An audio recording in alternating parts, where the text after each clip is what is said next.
tal amigos? Bienvenidos a un programa más de Diálogos, este espacio en el que abordamos temas educativos y académicos con la participación de diferentes expertos de nuestra Universidad Técnica del Norte, con el objetivo de aportar al conocimiento y consolidar una educación de calidad.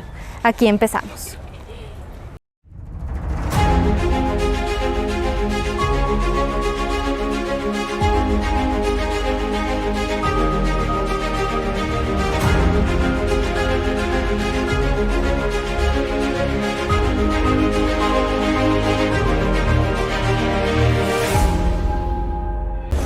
Y en el programa de hoy hablaremos sobre la importancia de las emociones en el aprendizaje, sobre todo en educación primaria y secundaria. Y para ello contamos con la presencia de la magíster Anabela Galárraga. Ella es coordinadora de la carrera de Psicología de la Universidad Técnica del Norte.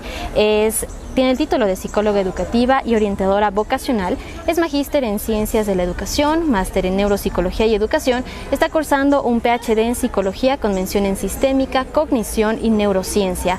Es docente investigadora y capacitadora en temas relacionados con la neuropsicología y la educación. Ha realizado varias ponencias tanto a nivel nacional como internacional y además es directora educativa del Centro Psiconeuroeducar. Así que tiene amplia experiencia en este campo. Magíster, bienvenida, muchísimas gracias por aceptar esta invitación. Muchísimas gracias a ustedes por estos espacios. Gracias, magíster. Pero antes de empezar con esta entrevista, amigos, vamos a presentarles un reportaje para que puedan conocer un poco más sobre el tema de hoy. Los estudiantes solo necesitan a alguien con quien dialogar para así poder procesar sus emociones, porque somos todos muy diferentes. La salud emocional podríamos considerar esa estabilidad y esa capacidad de adaptación que nosotros tenemos hacia diferentes medios en el cual aprendamos a autorregular nuestras emociones. La pandemia nos hizo ver de que la salud emocional es muy importante. Era muy necesario estar pendientes de lo que sienten los estudiantes. Las condiciones que tienen en sus hogares afectan directamente al rendimiento. Nuestra formación es trabajar con adolescentes o ciudadanos de una manera integral y para ello nosotros debemos trabajar no solo los aspectos académicos, sino también tomar en cuenta los aspectos emocionales. Y bueno, el Ministerio de Educación estableció desde hace algunos años una asignatura que se llama DHI, que significa Desarrollo Humano Integral. En esa asignatura se tratan estos temas, por ejemplo, la empatía, el autoconocimiento, la resolución de problemas. Nos dan DHI, Desarrollo Humano Integral. Tratan sobre nuestros problemas, cómo pueden ayudarnos, nos dan valores y nos explican cómo podemos sentirnos y nos dan soluciones a lo que sentimos. Como docentes nosotros tenemos que estar muy atentos a las características individuales de cada uno de los estudiantes. A veces hay signos de alerta que como docentes debemos identificar para establecer las acciones necesarias. Para mí es importante que los docentes socialicen este tema, ya que todos podemos conllevar una convivencia armónica. Yo creo que el DS ha sido una parte fundamental para los estudiantes, ya que ellos nos aconsejan, nos ayudan y más que todo nos mantienen en línea con lo que debemos hacer y cómo debemos sentirnos emocionalmente. Recordarles a los colegas docentes que la salud emocional es igual o más importante incluso que la salud física, y si muchas veces nos preocupamos porque un estudiante o una persona está con algún malestar físico, también tener el mismo grado de preocupación por algún tipo de malestar emocional que puede afectar directamente a su rendimiento académico. Desarrollar la inteligencia emocional desde temprana edad nos permite ser más empáticos e integrarnos de mejor manera a la sociedad. Y además, como estudiantes, nos permite desenvolvernos de mejor manera dentro del ámbito educativo. No minimices tus pensamientos. Si tienes problemas, busca ayuda. La salud mental es importante. Bueno, magíster, ahora sí vamos a iniciar ya con este diálogo para profundizar en estos temas tan importantes. Sabemos que el ser humano es un ser emocional por naturaleza, ¿verdad? Entonces, ¿esta parte emocional también influye dentro de los procesos de enseñanza-aprendizaje? Desde luego que sí. Mencionaste algo importantísimo. Nosotros por naturaleza somos emocionales. Es más, la emoción es algo que nosotros traemos ya por evolución. Las emociones nos ayudan inclusive a sobrevivir. ¿Se imaginan ustedes qué es lo que pasaría si nosotros en algún momento, por ejemplo, no sintiéramos miedo, no sintiéramos asco o no pudiéramos sentir alegría, emoción por alguna situación? simplemente dejaríamos de ser humanos, dejaríamos de ser un ser vivo, que es lo que compartimos también con algunas especies. Por lo tanto, dentro de un proceso de enseñanza-aprendizaje resulta imprescindible que los docentes manejemos las emociones. Sí, justamente lo que decía, ¿no? La emoción está dentro de todo nuestro proceso diario. Cuando estamos tristes, pues no queremos hacer nada. Cuando estamos felices nos da ganas de hacer todo. Entonces, ¿cómo podemos hablar dentro de esto, por ejemplo, cómo funciona el cerebro del estudiante cuando experimenta situaciones negativas, emociones negativas, quizás mucho estrés, preocupación, miedo? ¿Qué pasa ahí? ¿Cómo afecta en el aprendizaje? Nosotros, al ser seres humanos que estamos pues totalmente regidos por la razón, por nuestra parte cerebral, y ya dentro de los estudios de la neurociencia, sabemos que lo más importante en la actualidad, quienes seguimos la línea lógicamente de la neuroeducación, mientras más conozcamos el cerebro de quien está aprendiendo, más nosotros podremos utilizar estrategias para poder enseñar. En esta premisa, y relacionando al tema en el que nosotros estamos hablando, las estructuras que se encargan o que son más cercanas al aprendizaje, como son el hipotálamo, la amígdala, el hipocampo, están ubicadas justamente en nuestro cerebro límbico o cerebro emocional. ¿Qué pasa cuando nosotros estamos bajo situaciones de estrés? ¿Qué pasa cuando un niño o un adolescente está bajo una situación de estrés? Activa automáticamente a la amígdala, que es la zona que está predispuesta a recibir todos los estímulos y luego transmitir de manera adecuada con el tálamo.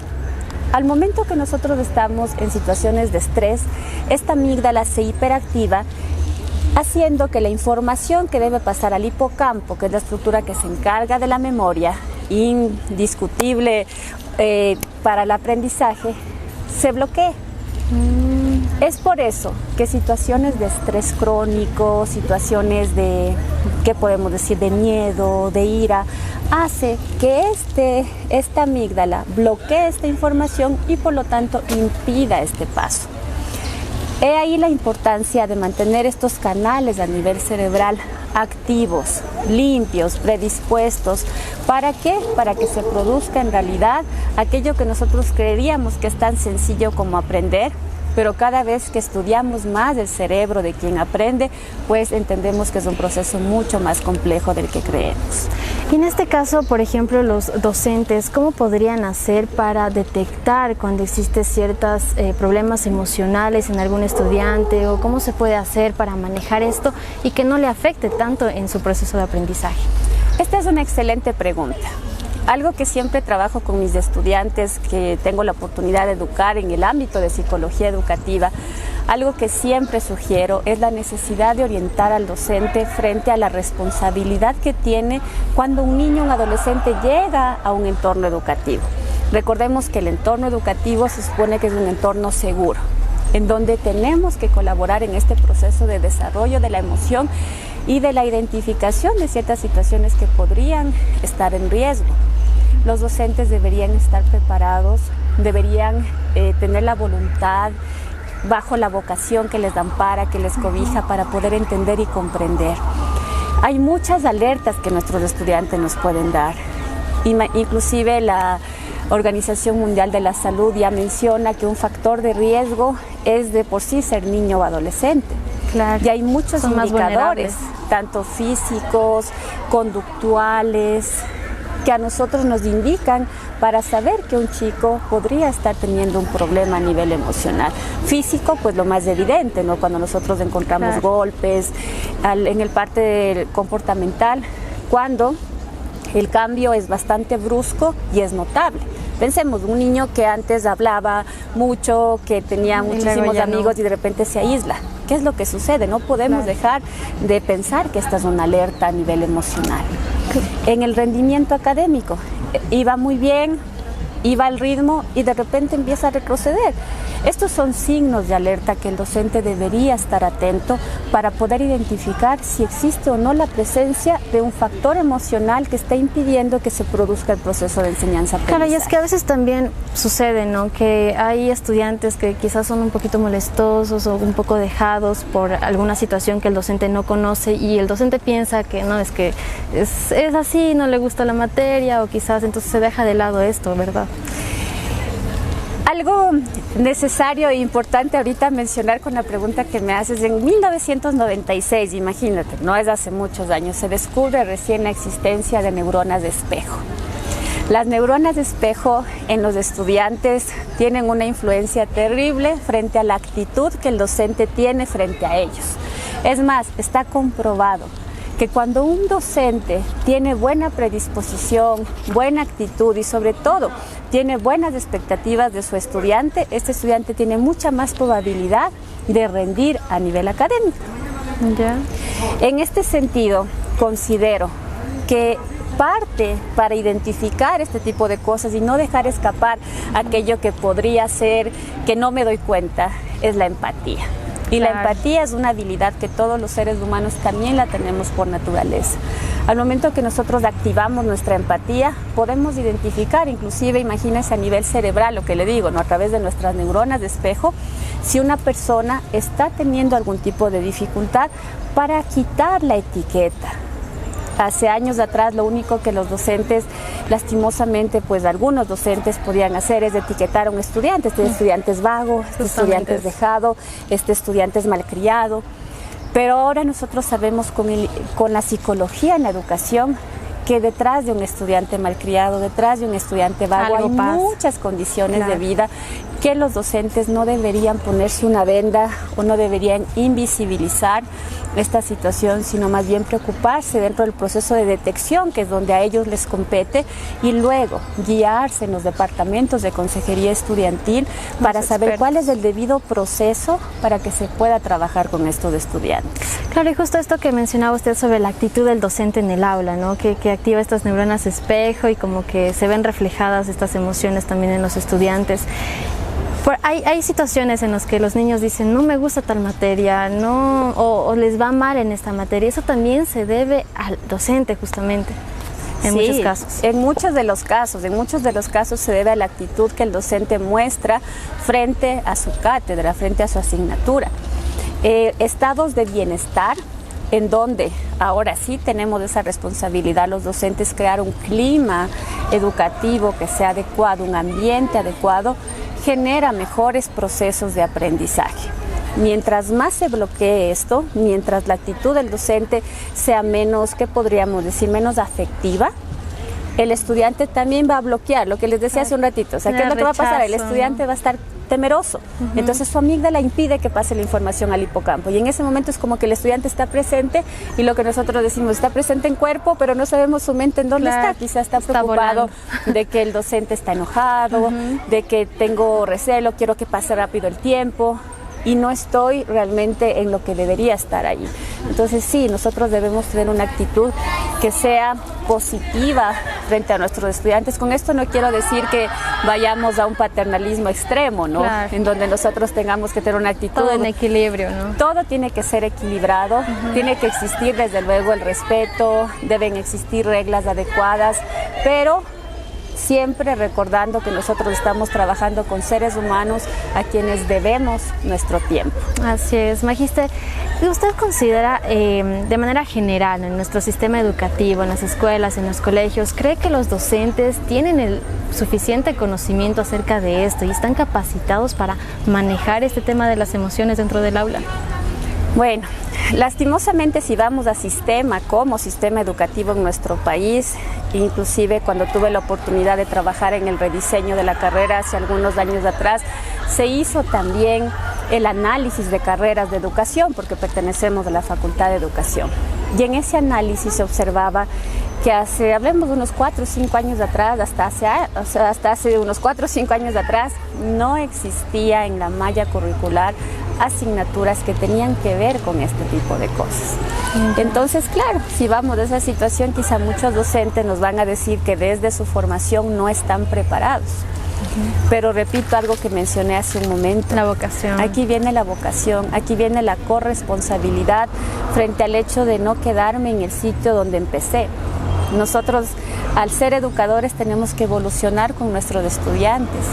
Tenemos que comprender que los cambios intergeneracionales son totalmente diferentes, que quizá el estudiante que tuve hace 4 años, hace 10 años, no va a ser el mismo de ahora, y por lo tanto tendré que acoplar también mi voluntad profesional para poder realizar esto. Entonces, si vamos al sistema, quizá podríamos decir que en general, no. Tengo conocimiento de que el Ministerio de Educación está adoptando muchas estrategias, está involucrando herramientas que tienen que ver ya con las emociones, y eso es algo muy positivo. Pero avanzando. Más allá de poder estar en un papel escrito, en un documento, en una planificación, debería estar en la formación para que quienes tengan que transmitir eso sean los mejores. ¿Y quiénes? Pues los docentes. Así es, Magíster. Y hablando de estrategias, ¿qué estrategias específicamente podrían aplicar los docentes en el aula para poder activar estas emociones positivas y que nuestro cerebro pues funcione de la mejor manera para facilitar el aprendizaje? Algo que siempre suelo recomendar de un modo muy, ¿qué les podría decir?, muy didáctico frente a lo que deberíamos hacer, es preocuparnos un poquito para conocer las características individuales de nuestros estudiantes. Quizá muchos que me escuchen en este momento dirán, pero tengo un salón de 25, 30, hasta 40 niños, adolescentes, ¿y en qué momento yo puedo conocer a cada uno? Quizá no puedo identificar de manera específica las características, pero ¿cómo yo puedo llegar a todos y activar la emoción utilizando diferentes mecanismos para que a todos llegue la información? Utilizando estrategias que involucren, qué sé yo, elementos visuales, auditivos, kinestésicos, en donde todos los estudiantes, dependiendo de su canal de información sensitiva, puedan recibir esa información y canalizarla de manera adecuada para que se produzca un aprendizaje, cambiar la actividad, que no sea monótono, utilizar la empatía. Si yo observo que mis estudiantes están un poco agobiados, en ese momento tengo que tener la capacidad de ser muy dinámico y cambiar de actividad, ¿no? Claro. Las pausas activas. Nosotros sabemos que en los niños, sobre todo, sus procesos atencionales son muy cortos. Muchos de estudios nos mencionan que un máximo de 5 minutos yo puedo tener la atención sostenida de un niño. Y si yo llevo una clase de 40, 60 minutos en donde no varío la actividad y solamente hago algo muy concreto, se aburren.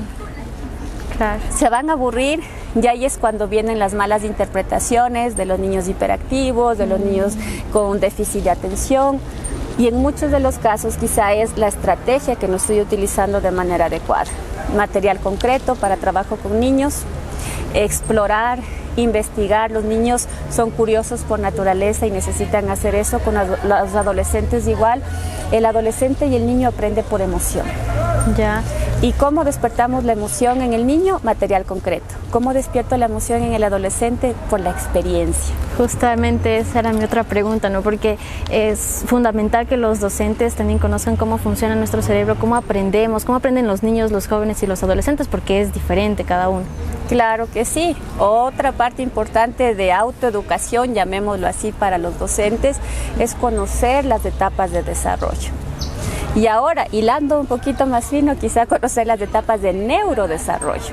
Ya, para saber que cada etapa de la vida tiene un proceso distinto de aprendizaje. Entonces, ¿por qué los educadores iniciales tienen un tipo de estrategia tan lúdica? Ellos, si tienen que estar en el suelo con los niños, están. Si tienen que ensuciarse, se ensucian. No hay una regla específica, sino que lo que necesitan es que ellos, a través de la manipulación de diferentes objetos, del involucramiento en diferentes actividades, tengan un proceso de aprendizaje. ¿Por qué volvernos tan rígidos cuando empezamos en una educación más formal? Llegamos a básica y los niños de repente tienen que cambiar y ser súper rígidos en el aprendizaje, claro, cuando se debería todavía considerar su etapa de desarrollo de niño y empezar a trabajar en su pensamiento creativo, en su pensamiento curioso, para luego ir evolucionando hasta el adolescente, en donde ya viene un poquito la reflexión, ya viene el razonamiento. Entonces, ¿qué hago? Trabajo desde eso, desde la creatividad, para que aprenda a razonar, utilizando otro tipo de actividades que estén enfocadas a su edad. ¿Y en los jóvenes, por ejemplo? En los jóvenes, ustedes igual, vamos a la universidad. ¿Qué es lo que sucede? Cuando estamos dando las clases y estamos en algún tema que sea muy teórico, ¿cuándo cambiamos el chip neuronal que yo les digo a mis estudiantes cuando les contamos un caso? Entonces les decimos, claro. A ver chicos, miren, les voy a contar qué me pasó cuando tuve que atender a este niño. Experiencias Una también. experiencia. Entonces les encanta la experiencia. ¿Qué es lo que sucede automáticamente? Y ahí es cuando vemos cómo actúa la emoción. El estudiante se sitúa y dice, y si a mí me tocaría, y empieza en su cabeza a pensar, no, y si en algún momento tengo esto, se me presenta eso, qué chévere hacer este tipo de cosas, o cómo seré yo cuando me pase esto. Claro. Entonces se activa. Ya los motiva también más. Algo importante, justo la motivación. Activo la emoción y por ende la motivación. Entonces la motivación es la que ayuda a que nosotros podamos estar pues totalmente aquí y ahora en el momento que quiero que esté mi estudiante. Qué interesante cómo funciona nuestro cerebro y cómo todo esto está conectado, ¿no? Y por eso también imprescindible que todos los docentes conozcan de esto y que estén en las mallas curriculares estos temas que usted mencionaba. Magister, otro tema creo que también es importante mencionar. Actualmente se ven muchos casos de adolescentes, de jóvenes que sufren problemas de depresión, que sufren problemas de ansiedad y esto lógicamente les afecta en el desempeño diario. ¿Cómo hacer que el docente desde el aula pueda ayudar a detectar también esto y manejarlo? Porque si bien es cierto les afecta en todo sentido, pero ¿cómo podemos hacer que sea un poco más ameno el clima en las aulas para que no les afecte tanto en el proceso de aprendizaje? Esta es una situación realmente bastante compleja, ¿no? Hasta hace algunos años atrás no encontrábamos dentro de los manuales de psicología el hecho de poder caracterizar una depresión infantil, una depresión adolescente. Es más, eran psicopatologías que estaban destinadas específicamente para el adulto.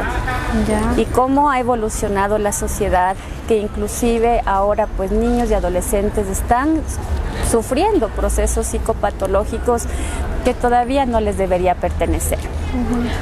Pero ya en la situación en la que nos encontramos y en donde sí existen casos detectados, diagnosticados con este tipo de problemáticas, el entorno educativo podrá ser quien active o desactive inclusive ciertas situaciones emocionales que puedan llevarle a tener un episodio depresivo o un episodio ansioso.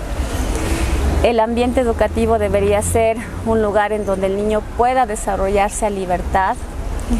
Espacios seguros, nos hablan ahora, campañas para poder evitar el bullying, porque también hay muchas situaciones que el desencadenante de la patología, que en este caso sería la depresión, la ansiedad, podría ser una situación de bullying, podría ser una situación de discriminación educativa, una sobrecarga de tareas, una sobrecarga cognitiva en donde ya no sabe cómo dar respuesta a todo lo que le está exigiendo el proceso educativo.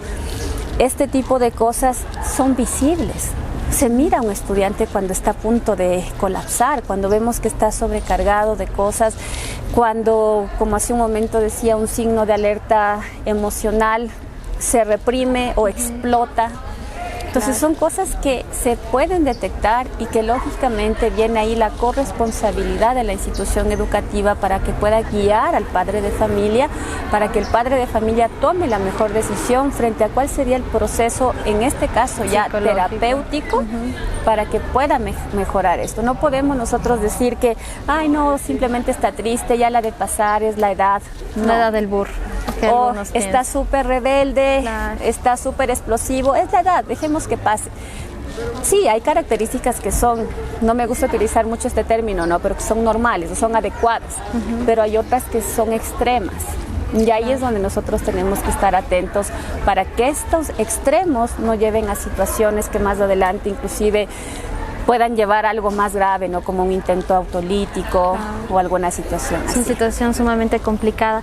Magíster, y sobre todos estos temas de los que estamos hablando, desde aquí, desde la UTN y desde la carrera de psicología, ¿se han realizado quizás investigaciones o proyectos que ayuden a guiar a los docentes en el manejo de esto de las emociones?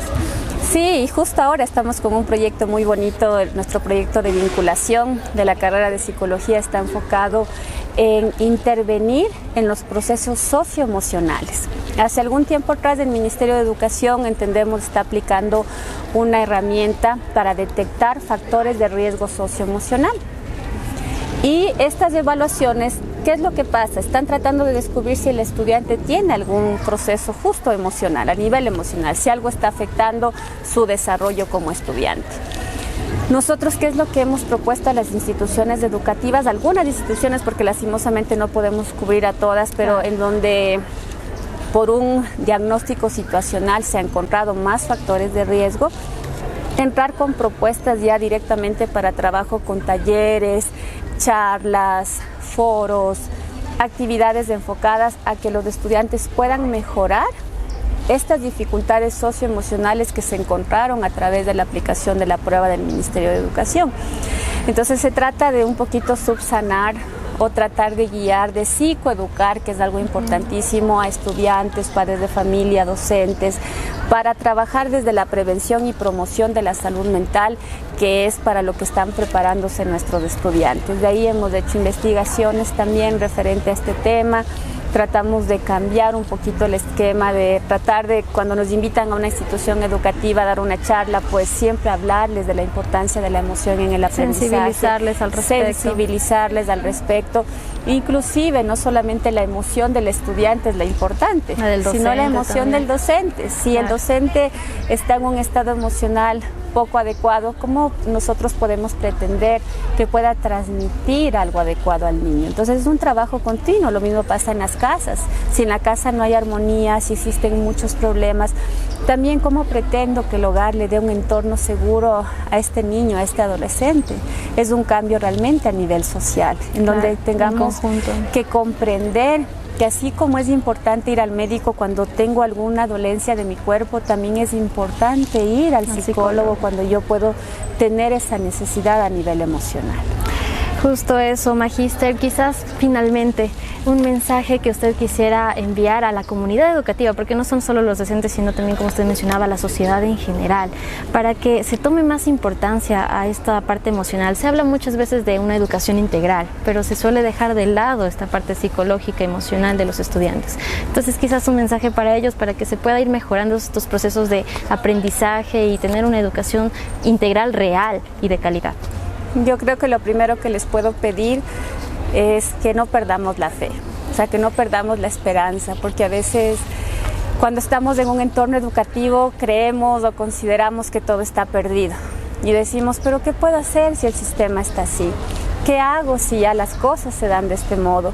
Yo quiero hacer esto, pero las autoridades no me dejan. Creo que todo depende de la actitud que cada uno de nosotros podamos tener frente a la situación en la que nos encontremos. Entonces, lo primero como profes, no perdamos la fe, no perdamos la esencia, la vocación que tenemos frente a lo que significa educar a una persona. Y a partir de esa actitud que yo puedo tener, puedo transmitir también muchas cosas más a mis autoridades, a mis estudiantes, para que en realidad podamos hablar de una educación de calidad y de calidez, como nos han dicho en muchas de las ocasiones, y se pueda entender que el bienestar implica tener un estado emocional, físico, que esté súper bien equilibrado, del modo que yo pueda ubicarme en el lugar donde debo estar.